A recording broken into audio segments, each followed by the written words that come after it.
ধারাগুলো না হয় জামিন অযোগ্য দেওয়া হয়েছে, মামলা সাজানো হয়েছে যে যে পয়েন্টের উপরে, যে যে সূত্রের উপরে, সেগুলো কতটা শক্তিশালী সূত্র বা কতটা দুর্বল সূত্র বলে বর্ষীয়ান আইনজীবী হিসেবে আপনি মনে করছেন? আমি মনে করি এই মামলা কমপ্লিটলি মোটিভেটেড এবং এটা কগনিজেন্স নেওয়ার মতো কেস না।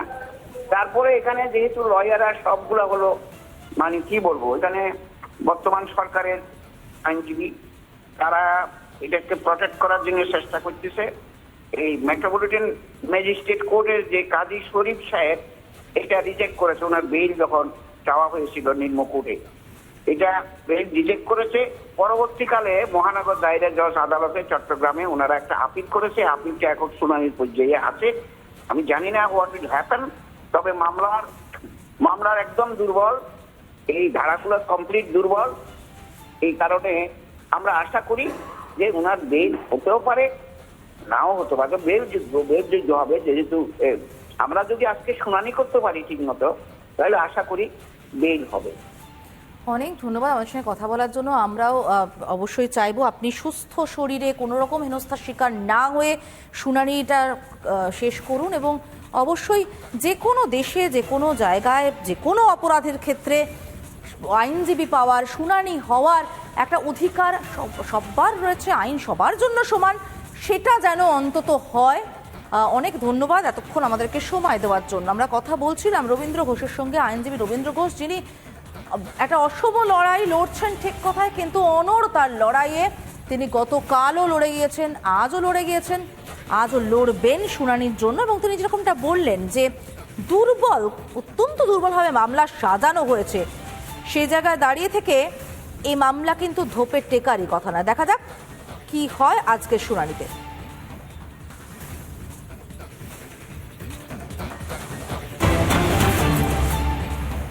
আরো এক ষড়যন্ত্রের পর্দাফাঁস, এবার চতুর্থ ষড়যন্ত্র পর্দাফাঁস হয়ে গেল। পাক সেনা বাংলাদেশ সেনা কাছাকাছি। কেন আমরা বলছি পূর্ব পাকিস্তান হতে চায় বাংলা?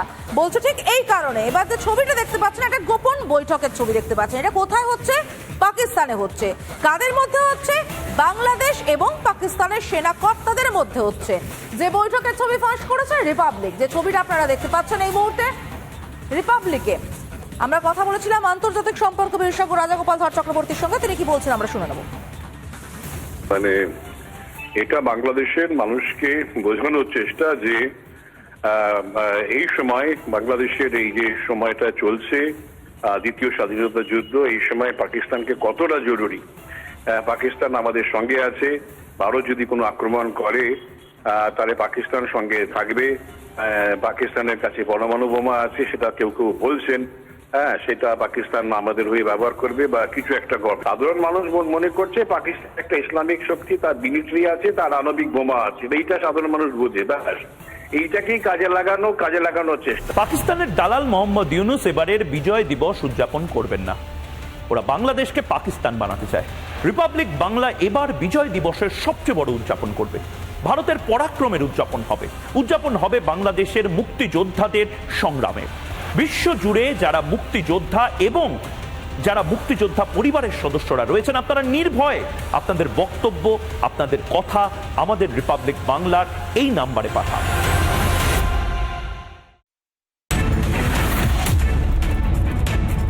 এবার আপনাদের নিয়ে যাব ভারত বাংলাদেশের ঘোজাডাঙ্গা সীমান্তে। আপাত দৃষ্টিতে সব শান্ত মনে হবে এখানে, কিন্তু সীমান্তে গেলে বুঝতে পারবেন দীর্ঘ এলাকায় কাঁটাতারের কোনো বেড়া নেই এবং সেখানে কারোর কোনো পা পড়েনি।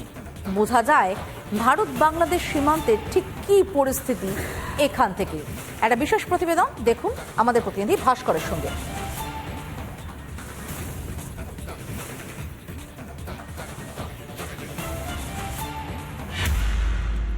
ভারত বাংলাদেশ আন্তর্জাতিক সীমান্তের একটা বড় অংশে রয়েছে নদী, আর সেই নদীর একটা বিস্তীর্ণ অংশ কার্যত শুকিয়ে গিয়েছে।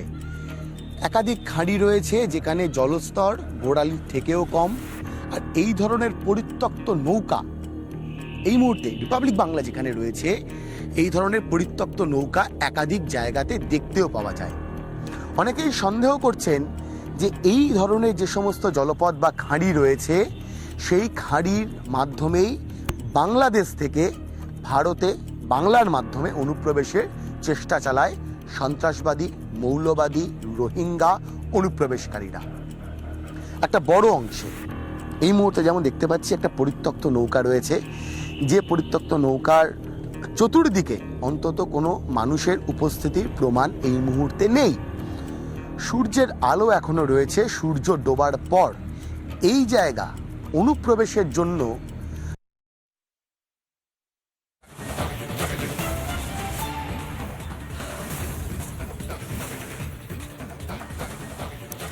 দেখছিলেন ভাস্করের প্রতিবেদন। খাড়ির পার বরাবর কোথাও কোনো কাটাতার নেই, শুধু তাই নয়, সেখানে বেশ কিছুদিন যে মানুষের পা পড়েনি তাও বুঝতে পারা যায়।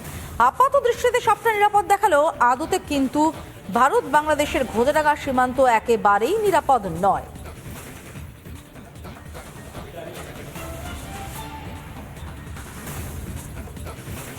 বাংলাদেশ সংক্রান্ত সব ছবি, সব খবর সবার আগে দেখুন রিপাবলিক বাংলা। ফিরছে একটা বিরতির পর, সঙ্গে থাকুন।